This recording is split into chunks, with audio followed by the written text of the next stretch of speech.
बिस्मिल्लाहिर्रहमानिर्रहीम। अस्सलाम वालेकुम। कैंडल एकेडमी पाकिस्तान में नए लेक्चर के साथ खुशामदीद। स्टूडेंट्स, आज लेक्चर नंबर 19 है इलेक्ट्रोमैग्नेटिक इंडक्शन का, और आज के लेक्चर में हम कंसेप्चुअल क्वेश्चन का पार्ट 4 डिस्कस करेंगे। और आज की वीडियो में हम 4 क्वेश्चंस डिस्कस करेंगे कंसेप्चुअल क्वेश्चन। क्वेश्चन नंबर 13, 14, 15 और 16। और इसके साथ ही हमारा कंसेप्चुअल क्वेश्चन का सेक्शन कंप्लीट हो जाएगा और हम एग्जांपल्स और न्यूमेरिकल्स की तरफ मूव करेंगे।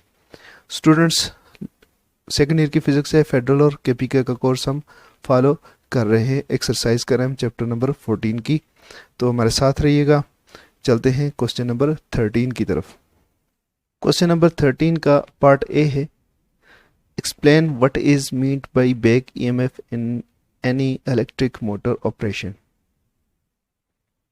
किसी भी इलेक्ट्रिक मोटर की ऑपरेशन में बैक ईएमएफ का जो कंसेप्ट है, इसका क्या मतलब है, ये क्या होता है, बारहा डिस्कस हो चुका है बट शॉर्ट क्वेश्चन में है, कंसेप्चुअल क्वेश्चन में, तो हम इसको दोबारा से देख लेते हैं।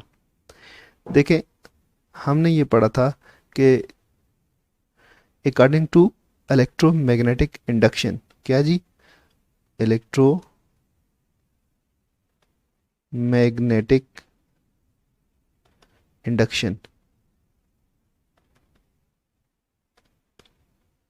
जब भी किसी लूप के अक्रॉस, लूप के थ्रू अगर मैग्नेटिक फ्लक्स चेंज होगा तो उसके अंदर ईएमएफ इंड्यूस होगी।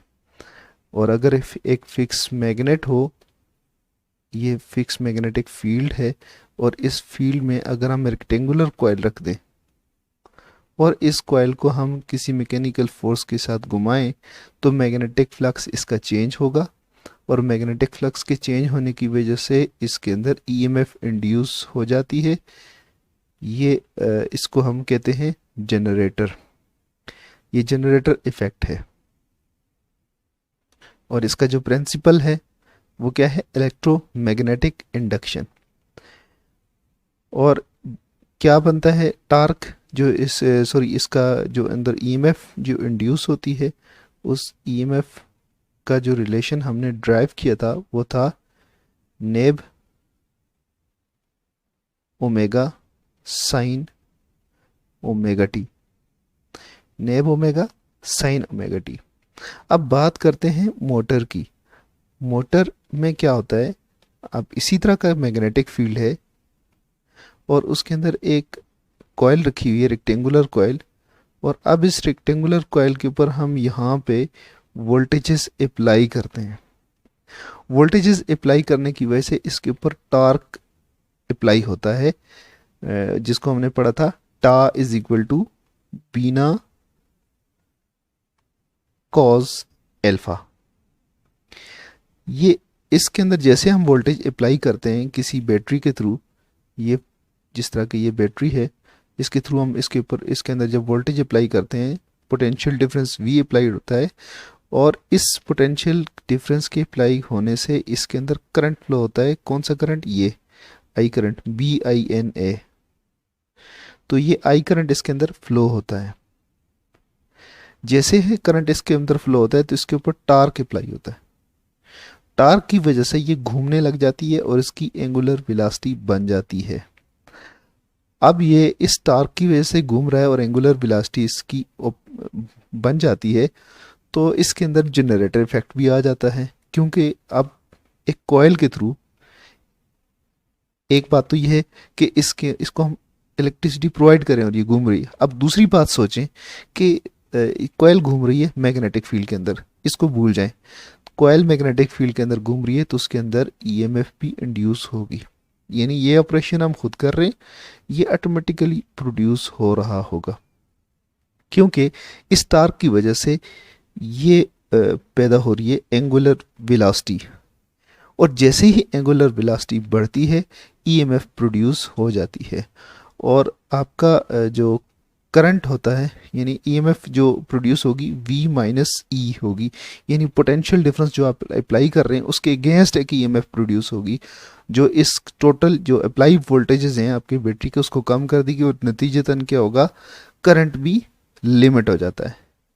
तो इसको कहते हैं back motor effect, back EMF in motor operation. एक दफ़ा आपको फिर से बताते हैं कि एक मोटर को जब आप वोल्टेजेस पोटेंशियल डिफरेंस अप्लाई करते हो मोटर के टर्मिनल के क्रॉस, तो उसकी कॉइल में से जब करंट फ्लो होता है तो उसके ऊपर टार्क लगता है। टार्क लगने की वजह से उसकी जो वो एंगुलर वेलोसिटी गेन कर लेता है, और जैसी एंगुलर वेलोसिटी वो गेन करती है उसका आर्मेचर, तो उस अकॉर्डिंग टू इलेक्ट्रोमैग्नेटिक इंडक्शन उसके अंदर ईएमएफ भी प्रोड्यूस हो जाती है, जो कि अपोजिट डायरेक्शन में होती है, जिसको हम बैक ईएमएफ कहते हैं, और वो करंट को लिमिट कर देती है क्योंकि वो अप्लाइड पोटेंशियल डिफरेंस के अगेंस्ट आ रही होती है। तो टोटल करंट रिड्यूस हो जाता है।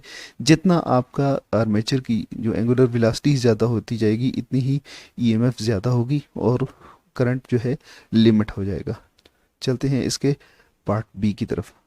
क्वेश्चन नंबर 13 का पार्ट बी है, explain why is it an advantage for armature to rotate in a radial magnetic field rather than in uniform magnetic field. Electric motor को ले लें या जनरेटर को ले लें, दोनों से आप एक्सप्लेन कर सकते हैं कि रेडियल मैग्नेटिक फील्ड का क्या एडवांटेज है, रेदर देन कि हम उसको उसके साथ स्ट्रेट मैग्नेटिक फील्ड अप्लाई करें।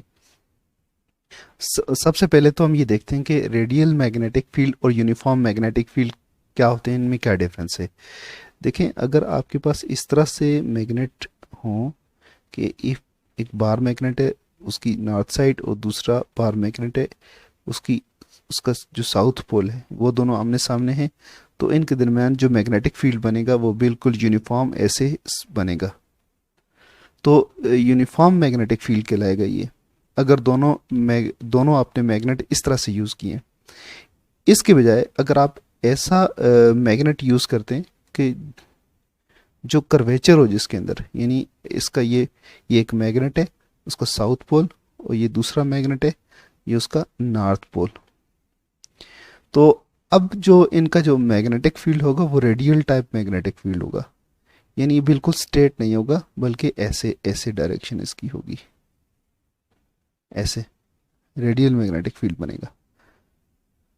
तो रेडियल मैग्नेटिक फील्ड के अंदर अगर आपने आर्मेचर रखा हो मोटर का, तो उसका ज़्यादा एडवांटेज है, इसमें कम है। उसकी रीज़न क्या, अगर हमने ऐसे आर्मेचर, ये ऐसे होते हैं आर्मेचर जो हमने डिस्कस किया था, एक कॉइल है, तो इसको अगर हम यहाँ रखते हैं तो उसकी जो एफिशिएंसी है वो कम होगी। अगर रेडियल मैग्नेटिक फील्ड में रखते हैं तो एफिशिएंसी ज़्यादा होगी। उसकी क्या वजह है, उसके लिए हमें यहाँ पे इसका टार्क का फार्मूला देखना पड़ेगा।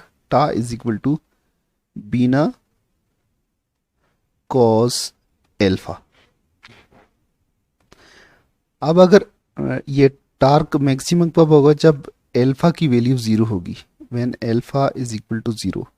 जो अगर एल्फा 0 हो तो कॉस 0 क्या होगा, कॉस 0 1 हो जाएगा, और मैक्सिमम टार्क क्या होगा, बीना, ये मैक्सिमम टार्क होगा। अगर आप इस केस को डिस्कस करें तो देखें इसकी जो सिचुएशन है वो इस तरह का, अगर ये जो आपका आर्मेचर है वो रोटेट करता है इस तरह से ऐसे, तो अब इसके प्लेन इस सिचुएशन में अगर आपकी कॉइल पड़ी हो तो इस सूरत में मैग्नेटिक जो टार्क प्रोड्यूस होगा वो मैक्सिमम होगा। इस आर्मेचर के अंदर से करंट फ्लो हो रहा है और तो टार्क इसके ऊपर जो लगेगा वो मैक्सिमम होगा। लेकिन इसकी दूसरी जो, अगर आप उसकी ओरिएंटेशन चेक करें, जब ये घूम कर ऐसे 90 डिग्री पे आ जाएगी ऐसे, तो उस वक्त क्या होगा, यहाँ पे एंगल बन जाएगा 90 डिग्री और टार्क मिनिमम होगा। तो एक 360 डिग्री जब रोटेशन होगी तो 360 रोटेशन में ऐसे पॉइंट्स भी आएंगे 2 दफ़ा जहाँ पे टार्क मिनिमम होगा, और 2 जगह ऐसी होंगी जहाँ पे टार्क मैक्सिमम होगा, यानी इनके दरमियान टार्क की वैल्यू चेंज होती रहेगी। लेकिन इसी आर्मेचर को अगर आप रेडियल मैग्नेटिक फील्ड के अंदर रख दें तो इसकी पोजीशन कहीं भी हो तो ये मैग्नेटिक फील्ड के साथ 0 का एंगल बना रहा होगा, और हर वक्त आपके पास आपको जो टार्क लगेगा आर्मेचर के ऊपर वो बिना, यानी मैक्सिमम टार्क लग रहा होगा। तो क्या एडवांटेज है शार्ट जी, अगर आप बताएं तो इस तरह के यूनिफॉर्म मैग्नेटिक फील्ड के अंदर रखने से, आर्मेचर को रखने से, उसके ऊपर टार्क जो है, टार्क की वैल्यू कम ज़्यादा होती रहेगी, चेंज होती रहेगी। जबकि रेडियल मैग्नेटिक फील्ड के अंदर अगर आप आर्मेचर रखते हैं तो उसमें से करंट पास करते हैं तो उसके ऊपर जो लगने वाला टार्क है वो उसकी वैल्यू हर पोजीशन पे मैक्सिमम ही रहेगी। चलते हैं क्वेश्चन नंबर 13 की तरफ। क्वेश्चन नंबर 14 है, if the armature is rotating freely, then explain in terms of electromagnetic principles. A. Why current in armature progressively decreases as angular velocity of the armature increase. B.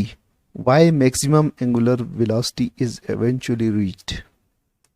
तो ये वही बात है जो हम पहले डिस्कस करते आ रहे हैं, ये बार बार वर्डिंग चेंज हो रही है। तो इसका थीम वही है, बैक ईएमएफ के बारे में पूछ रहे हैं।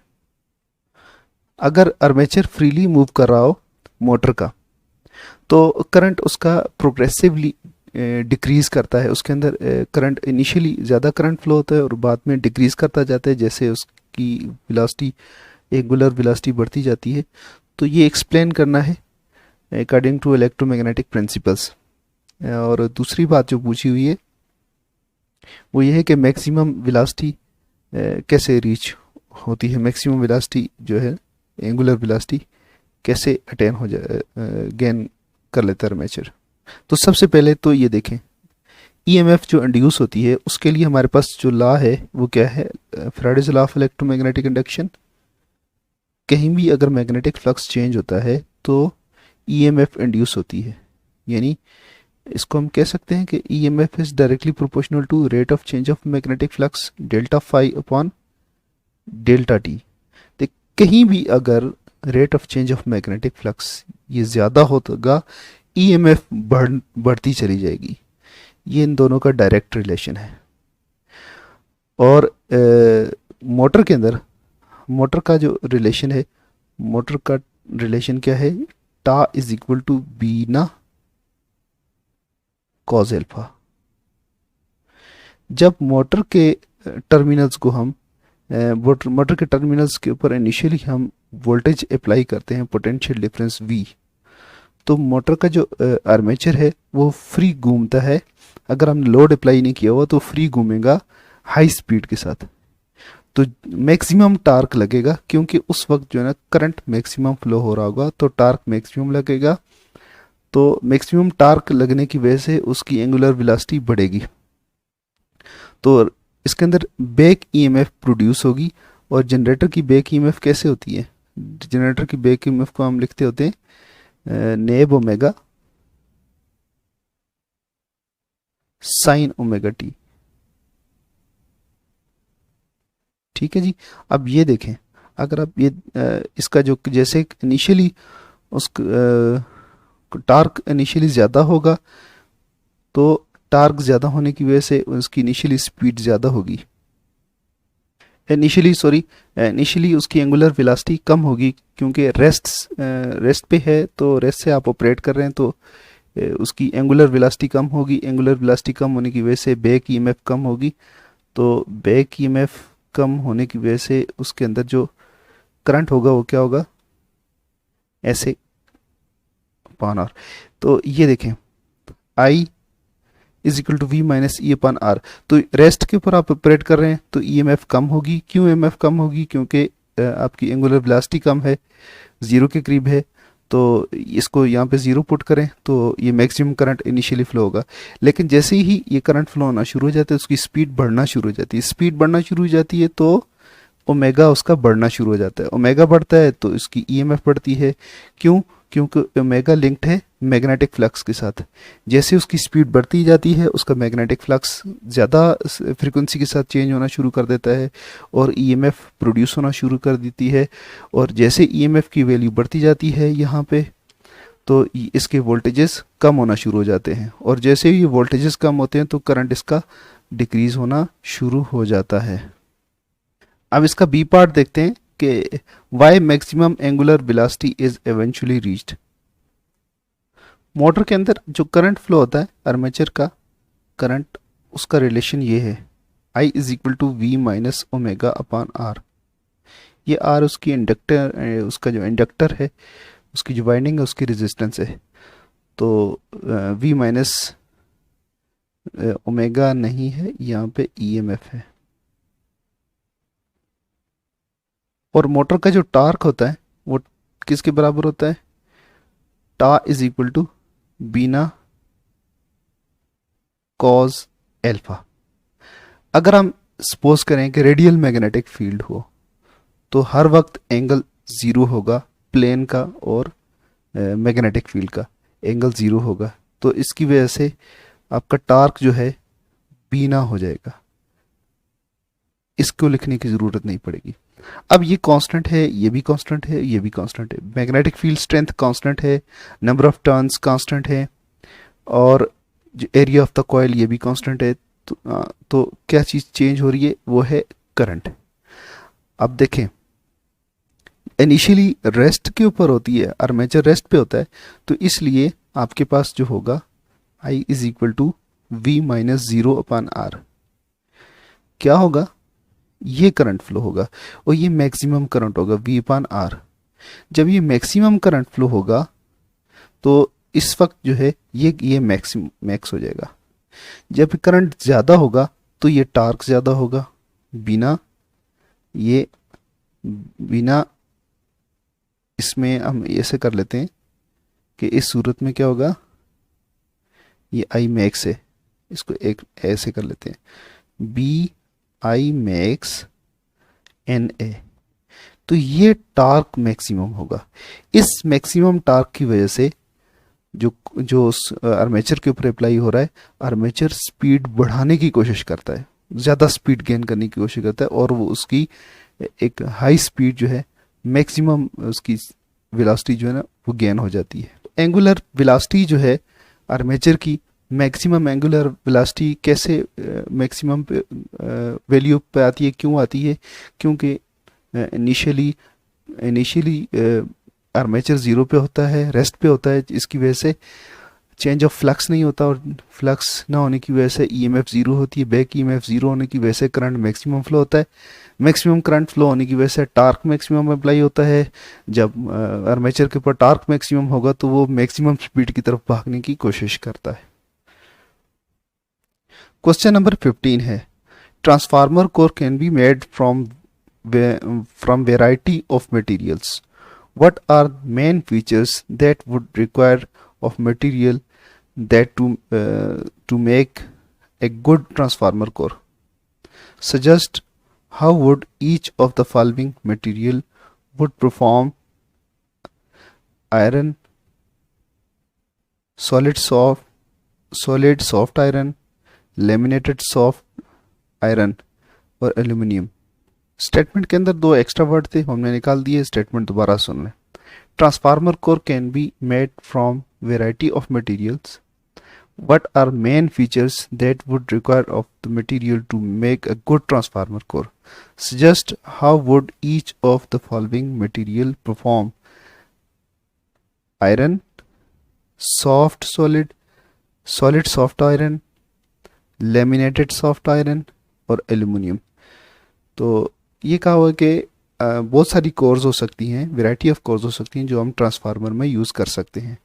तो मेनली हमने कौन से फीचर्स देखने होते हैं कि जो ट्रांसफार्मर की बेस्ट कोर बने, जिससे हम कोर कैसे सिलेक्ट करते हैं। मेन आइडिया क्या है कि हम कोर कैसे सिलेक्ट करेंगे, और फिर उन्होंने कहा है कि इनमें से कौन सी कोर जो है आपका बेस्ट ट्रांसफार्मर बनाने के लिए यूज़ हो सकती है। तो इसके लिए हम पहले ये देखते हैं कि ट्रांसफार्मर में असल में जो लॉसेस हैं वो कौन से हैं जिनको हमने काउंटर करना होता है। सबसे पहले हम ये देखते हैं हिस्टैरिसीस लॉसेस। इसको पहले देखना है क्योंकि हमने मटेरियल की जो सिलेक्शन करनी है वो हिस्टैरिसीस लॉसेस से करनी है।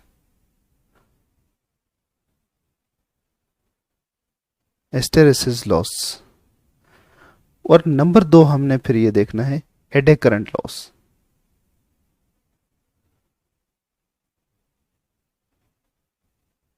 ट्रांसफार्मर के अंदर अगर आप इन दो लॉसेस को कंट्रोल कर लेते हैं with the help of selection of suitable core, तो आपका ट्रांसफार्मर जो है वो बहुत अच्छा बन सकता है। सबसे पहले आपने मटेरियल डिसाइड करना है। तो मटेरियल डिसाइड करने के लिए आप कोर कैसी सिलेक्ट करेंगे? कोर इसके लिए आप ये देखेंगे कि आप कितनी फ्रीक्वेंसी पे ऑपरेट कर रहे हो। सब फर्स्ट ऑफ ऑल आपने फ्रीक्वेंसी आपकी क्या है, ये आपके पास इसका आंसर होना चाहिए, फ्रीक्वेंसी क्या है।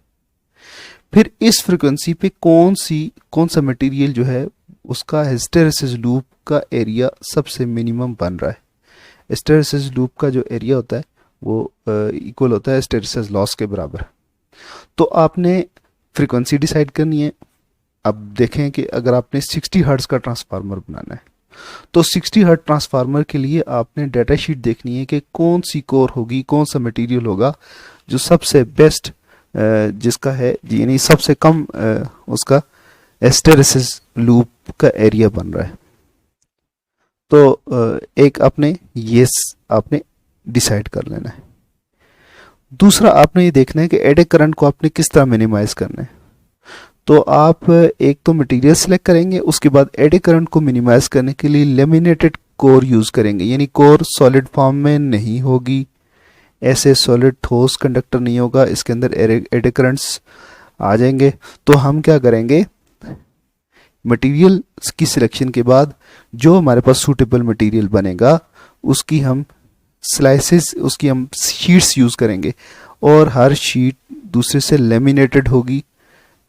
अमूमन ये होता है आई टाइप और ई टाइप स्ट्रिप्स होती हैं, तो इनको एक दूसरे के अंदर फंसाया जाता है और इनके दरमियान में बॉबन होती है, बॉबन के ऊपर वाइंडिंग की जाती है। तो ये सारी एक दूसरे से लेमिनेटेड होती हैं ताकि एडे करंट को मिनिमाइज किया जा सके। तो ये दो मेन फीचर्स हैं जो हमने देखने हैं मटेरियल की सिलेक्शन के लिए, कोर के हिसाब से कि कोर हमने सिलेक्ट करनी है। तो हिस्टैरिसीस लॉस के हवाले से पहले देखेंगे, देन एडे करंट के हिसाब से हम डिज़ाइन करेंगे उसको। तो ये दो चीज़ें हैं।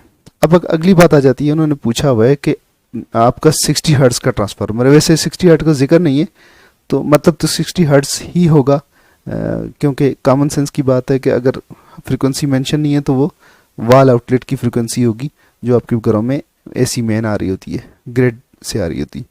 तो ये 60 हर्ट्ज है। तो 60 हर्ट्ज के मुताबिक हम देखेंगे कौन सा हमें कोर सूट करेगी। आयरन, ठीक है, नहीं करेगी। सॉलिड सॉफ्ट आयरन, ये नहीं करेगा। क्यों?